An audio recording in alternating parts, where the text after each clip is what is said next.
अस्सलाम वालेकुम। हमारा जो नेक्स्ट टॉपिक है वो है ऑपरेटिंग सिस्टम स्ट्रक्चर। तो इसे थोड़ा हम पहले पढ़ भी चुके हैं, अब इसे मज़ीद डिटेल में रिवाइज भी कर लेते हैं। ये आपके पास आईटी की बुक में मौजूद नहीं है, आपको नोट से या दूसरी बुक से करना पड़ेगा। इसमें आ जाता है सबसे पहले कि हमारे पास ऑपरेटिंग सिस्टम का स्ट्रक्चर क्या होता है, वो स्ट्रक्चर क्यों ज़रूरी है।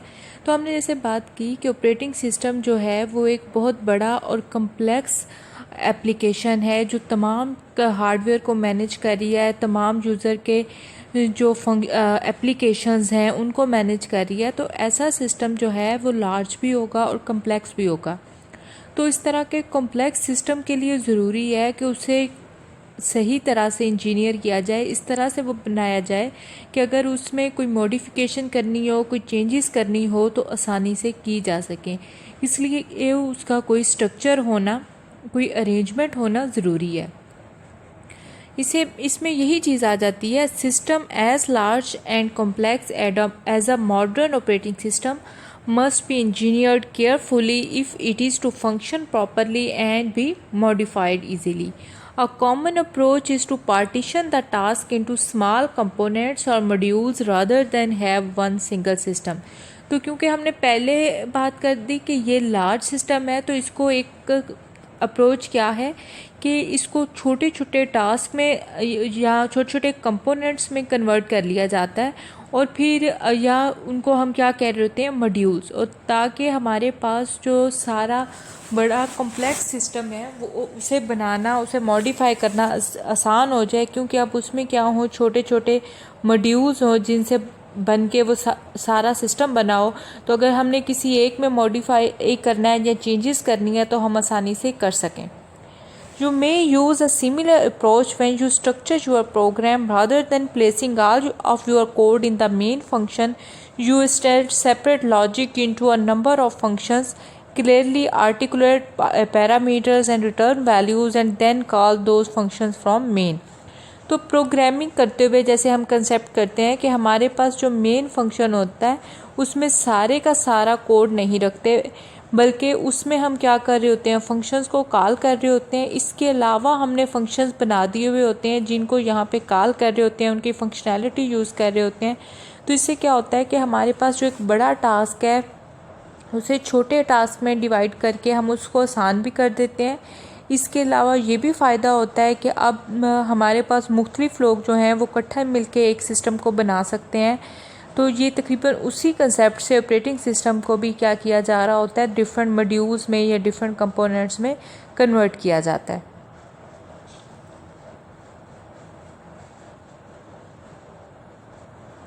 नेक्स्ट हमारे पास हम ऑपरेटिंग सिस्टम की जो स्ट्रक्चर है उसकी डिफरेंट टाइप्स पढ़ेंगे। तो पहला सबसे कौन सा है, मोनोलिथिक स्ट्रक्चर। तो मोनो का वर्ड यूज़ होता है हमारे पास वन के लिए। तो ये सिंपलेस्ट स्ट्रक्चर है, ये इस तरह का स्ट्रक्चर है जिसमें सारे का सारा जो प्रोग्राम है, जो ऑपरेटिंग सिस्टम है वो एक ही प्रोग्राम है, उसमें कोई पार्टीशनिंग नहीं की गई, उसमें कोई हमने उसे कंपोनेंट्स में डिवाइड नहीं किया। The simplest structure for organizing an operating system is no structure at all, कि उसका किसी किस्म का स्ट्रक्चर नहीं बनाया गया, वो सिंपल एक प्रोग्राम की तरह वर्क कर रहा है। That is, place all the functionality of the kernel into a single static binary file that runs in a single address space. This is known as monolithic structure. तो ये क्या है कि इसमें हमारे पास सारे की सारी जो फंक्शनैलिटी है वो कर्नल में डाल दी जाती है और कर्नल को एक सिंगल स्टैटिक बाइनरी फाइल, ऐसी फाइल जो रन हो सके, जो वो तमाम ऑपरेटिंग सिस्टम को एग्जीक्यूट कर सके, ऐसी फाइल बना दिया जाता है। इस अप्रोच को हम क्या कहते हैं, monolithic approach. Example of such limited structure is the original Unix operating system which consists of two separate parts, the kernel and the system programs. The kernel is further separated into series of interfaces and devices which have been added and expanded over the years as Unix has evolved. तो हमारे पास इसकी example कौन सी आ गई है, Unix आ गई है। आपने इसमें ये याद रखना है कि क्या चीज़ है कि हमारे पास सारी की सारी फंक्शनैलिटी जो होती है वो किस में होती है, कर्नल में। Despite the apparent simplicity of monolithic kernels, they are difficult to implement and extend. Monolithic kernels do have a distinct performance advantage. However, there is very little overhead in the system call interface and communication within the kernel is fast. तो हमारे पास जो होता है monolithic colonel's जो हैं वो उन्हें बनाना simple है, लेकिन उन्हें इम्प्लीमेंट करना क्या होता है, डिफ़िकल्ट हो जाता है कि जब वो बहुत हैवी हो जाएं या उनमें जो मॉडिफिकेशन वगैरह करनी हो तो उसके लिहाज से प्रॉब्लम आते हैं। इसके अलावा इसके लिए हमें रैम वगैरह भी ज़्यादा चाहिए होती है। नेक्स्ट इसमें जो है हमारे पास आ जाता है लेयर्ड अप्रोच। लेयर्ड अप्रोच के नेम से जाहिर हो रहा है कि इसमें क्या होगा, सिस्टम लेयर्स में होगा। The monolithic approach is often known as tightly coupled system because changes to one part of system can have wide range of effects on the other parts. क्योंकि उसमें सारे का सारा जो है वो इकट्ठा ही होता है, कर्नल में फंक्शनैलिटी होती है, तो उसमें क्या है, हम एक जगह पे अगर चेंज करते हैं तो वो बाकी सिस्टम को भी इफेक्ट कर रहा होता है। जबकि दूसरा, वो could design a loosely coupled system, such a system is divided into separate smaller components that have specific and limited functionality. अगर हम ऐसा सिस्टम बनाएं कि जिसमें क्या हो, कंपोनेंट्स जो हैं वो छोटे हों, उनका अपना अपना स्पेसिफिक काम हो और लिमिटेड फंक्शनैलिटी हो, all these components together comprise the kernel, और ये सारे मिलके क्या बना रहे हो, kernel. The advantage of this modular approach is that changes in one component affect only that component and no other, allowing system implementers more freedom in creating and changing the inner working of the system. तो इसका advantage क्या है कि modular approach हो जाती है। हम एक कंपोनेंट में अगर कोई चेंज करते हैं तो दूसरे कंपोनेंट में उसकी वजह से चेंज नहीं आ रही होती। इसके अलावा सिस्टम की जो इम्प्लीमेंटेशन है वो भी आसान हो जाती है। A system can be made modular in many ways. One method is the layered approach. एक मॉडुलर जो मेथड है वो कौन सा है हमारे पास, layered approach, in which operating system is broken into number of layers. The bottom layer, layer 0, is hardware. The highest layer n is the user interface. तो हमारे पास सबसे लोअर लेयर कौन सी होगी, हार्डवेयर, और सबसे हाईएस्ट लेयर कौन सी होगी, user interface. और इसके दरमियान में जो है उसे हम क्या करते हैं, डिफरेंट में डिवाइड कर देते हैं।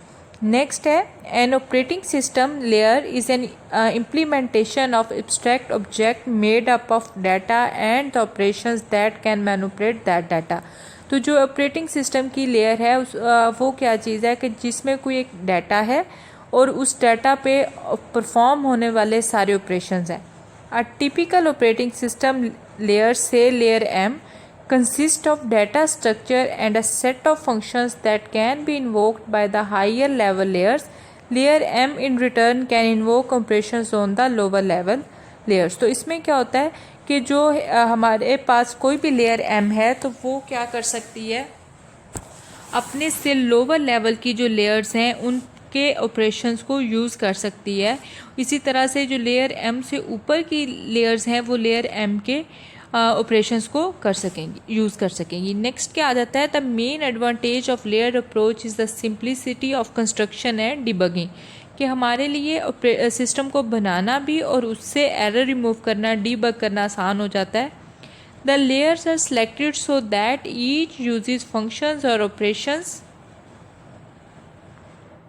And services only of lower level layers, कि वो सिर्फ अपने से लोअर लेवल वाले की जो है लेयर्स को यूज़ करते। तो इसमें यह आ गया हमारे पास सबसे जो लोअर लेयर है वो कौन सी है, लेयर 0, और वो क्या है हमारे पास, हार्डवेयर। उससे ऊपर आ गई लेयर 1, उससे ऊपर हमारे पास लेयर 2, लेयर 3, लेयर 4। तो इसमें है अगर लेयर 1 जो है वो सिर्फ लेयर 0 के ऑपरेशंस यूज़ कर सकती है, लेयर 2 जो है 1 के और 0 के कर सकती है। इसी तरह से ये जो लेयर है ये हमारे पास टॉप है, ये यहाँ पे ये तमाम जो उससे लोअर लेयर्स आ रही हैं उनका स्टेप बाय स्टेप उनके ऑपरेशंस को यूज़ कर सकती है। This approach simplifies debugging and system verification. The first layer can be debugged without any concern for the rest of the system because by definition it uses only the basic hardware which is assumed correct to implement its function. तो हमारे पास जो first layer है, layer 0 जो है, उसे हम debug कर सकते हैं बगैर किसी इशू के, क्योंकि उसमें यूज़र की वजह से कोई प्रॉब्लम नहीं आ सकता क्योंकि वो सिर्फ हार्डवेयर को हैंडल कर रही है, इसलिए वो करेक्ट होगी। Once the first layer is debugged, its correct functioning can be assumed while the second layer is debugged and so on. और जब हमने ये कंसीडर कर लिया कि ये एक्यूरेट है, ये वेरीफाइड है, तो इसी के ज़रिए इसकी वेरिफिकेशन की, फिर जब ये वेरीफाई हो गई तो इसके ज़रिए इसकी वेरिफिकेशन की, तो हमारे पास जो सिस्टम है उसको एक वेरीफाइड वे में हम बना सकते हैं। If an error is found during the debugging of a particular error, the error must be on that layer because the layer below it is already debugged. तो हमारे पास जहाँ पे एरर आता है वो उसी लेयर पे होता है, हमें उससे बिलो वाली लेयर्स को चेक नहीं करना पड़ता। Each layer is implemented only with the operation provided by the lower layer. A layer does not need to know how these operations are implemented. It needs to know only what the operations do. Hence, each layer hides the existence of certain data structures, operations and hardware from higher level layers. तो इसमें क्या आ जाता है हमारे पास कि ये जो लेयर है, इस जब हम एप्लीकेशन लेयर पे, यूज़र इंटरफेस लेयर पे हम मौजूद हैं, तो हमें कोई इस चीज़ की कंसर्न नहीं होती कि हार्डवेयर कहाँ किस तरह से मौजूद है। हार्डवेयर जो है वो फॉर एग्जांपल स्टोरेज है तो वो एड्रेसेस किस तरह से असाइन कर रही है, या सीपीयू है तो वो प्रोसेसेस को स्केड्यूल किस तरह से कर रहा है, ये यूज़र इंटरफेस पे हमारी कंसर्न नहीं होती। किस लिए कि ये सारी यहाँ पे अब्स्ट्रक्शन हो रही है कि छुपाया जा रहा है किसको, अननेसेसरी डिटेल को। Layered systems have been successfully used in computer networks such as TCP/IP and web application. तो जैसे हमने TCP/IP या OSI मॉडल पढ़ा था, तो उसमें क्या था हमारे पास कि जो फिज़िकल लेयर थी वो उससे ऊपर वाली डाटा लिंक लेयर को फंक्शनैलिटी दे रही थी, डाटा लिंक ऊपर नेटवर्क को दे रही थी। तो इस तरह से वो एक दूसरे को वहाँ पे हमारे पास हम सारी जो ट्रांसमिशन थी उसको डिवाइड कर रहे थे। सेम वही फंक्शनैलिटी उसी तरह से लेयरिंग जो है हमारे पास किस में काम करती है, ऑपरेटिंग सिस्टम में। नेक्स्ट हमारे पास टाइप आ जाती है माइक्रो कर्नल्स। तो माइक्रो का वर्ड जो है वो हमेशा हम किसके लिए यूज़ करते हैं, स्मॉल के लिए, और कर्नल का हमें पहले कंसेप्ट है कि वो क्या चीज़ है, वो प्रोग्राम है जो मेन ऑपरेटिंग सिस्टम का कंपोनेंट है, जो ऑपरेटिंग सिस्टम को स्टार्ट कर रहा होता है, वो हमारे पास क्या कहलाता है, कर्नल। तो माइक्रो कर्नल का क्या मतलब होगा, ऐसा कर्नल जिसका साइज़ क्या है, बहुत स्मॉल है। तो इसमें हमारे पास जो है माइक्रो कर्नल अप्रोच का क्या दिया हुआ है कि डेवलप कब हुई थी, ये हमारे पास 1980s में डेवलप हुई थी। Operating system called Mac that modernize the kernel using the micro kernel. The method structures the operating system by removing all non-essential components from the kernel and implementing them as user level programs that reside in separate address spaces. तो इसमें क्या किया गया micro kernel में कि जो colonel है उससे अलहदा कर दिया गया किससे, जो हमारे पास स्पेसिफिक प्रोग्राम्स हैं, कुछ स्पेशल फंक्शन है। फॉर एग्जांपल ये हमारे पास जो माइक्रो कर्नल आ गया, एप्लीकेशन प्रोग्राम को, फाइल सिस्टम को, डिवाइस ड्राइवर्स को निकाल के उसको किस में ले जाएगा, यूज़र स्पेस में, और उसे जो है यूज़र लेवल पे ही उसके एग्जीक्यूशन होगी और वहाँ पे उन्हें सबको सेपरेट एड्रेस असाइन होंगे। इससे क्या हुआ, हमारे पास जो कर्नल का साइज़ है वो क्या हो गया, कम हो गया। The result is smaller kernel. There is little consensus regarding which service should remain in the kernel and which should be implemented in user space. तो कि कौन सी जो सर्विसेज हैं वो किस में रहें, कर्नल में, और कौन सी सर्विसेज को हम यूज़र लेवल पे ले जाएं, ये डिसाइड करना जो है, ये मुख्तलिफ कंपनीज जो ऑपरेटिंग सिस्टम बनाती हैं, कुछ जो है वो कोई और अप्रोच यूज़ कर रही होती हैं, कोई और सर्विसेज यहाँ पे रख रहे होते हैं, बाकी कोई और सर्विसेज रख रहे होते हैं। लेकिन टिपिकली क्या किया जाता है, micro kernel provides minimal process and memory management in addition to communication facility. तो जो हमारे पास माइक्रो कर्नल हैं वो प्रोसेस और मेमोरी मैनेज भी प्रोवाइड कर रहे होते हैं, इसके अलावा इन सब के दरमियान क्या है, कम्युनिकेशन भी प्रोवाइड कर रहे होते हैं। नेक्स्ट क्या है, the main function of the micro kernel is to provide communication between the client program and the various services that are also running in the user space. तो मेन फंक्शन क्या हो गया कि कम्युनिकेशन प्रोवाइड करे client programs के दरमियान और उन तमाम सर्विसेज के दरमियान जो कहाँ पे रन हो रही हैं, यूज़र स्पेस में। तो बेनिफिट हमारे पास क्या आ जाता है, one benefit of micro kernel approach is that it make extending the operating system easier. All new services are added to users space and consequently do not require modification of kernel. When the kernel does have to be modified, the changes tend to be fewer because the microkernel is smaller kernel.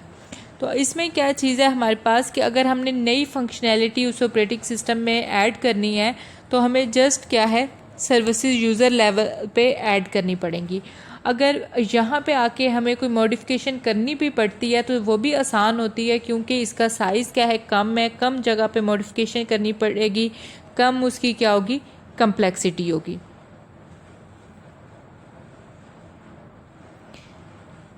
Next इसमें आ जाता है हमारे पास the micro kernel also provides more security and reliability since most services are running as user rather than kernel processes. If of service fails the rest of operating system remain untouch. तो हमारे पास इसमें मज़ीद फ़ायदा क्या हो जाता है, ये सिक्योर भी है और रिलायबल भी है क्योंकि मोस्टली सर्विसेज जो हैं वो क्या यूज़र लेवल पे चल रही हैं। अगर उनमें कोई इशू आता भी है तो वो पूरे के पूरा जो हमारे पास ऑपरेटिंग सिस्टम है या कर्नल है उसमें प्रॉब्लम क्रिएट नहीं करती।